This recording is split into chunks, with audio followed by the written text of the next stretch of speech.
una, pasalamatan natin ang ating partner ng Automotive Association of the Philippines, Mr. Dexter Mariano, ang ating mga kasama sa TTMD, and of course, yung later, andito yung representative from LPO.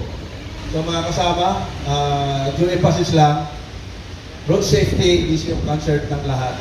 Lahat tayo ay pra-practice dapat ng road safety. Tayo mga bikers, anong unang inisipin natin ang ating kaligtasan pag nag-bisikleta?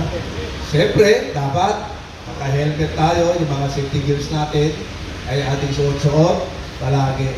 At kadalasan, kawawa ang isang biker pag involved sa road crash sa kalsada. Alam naman natin, wala tayong depensa sa mga truck na katabi, sa mga motorsiklo, sa lahat ng gumagamit ng nasana. Tayo yung vulnerable, pinaka-delikado na gumamit.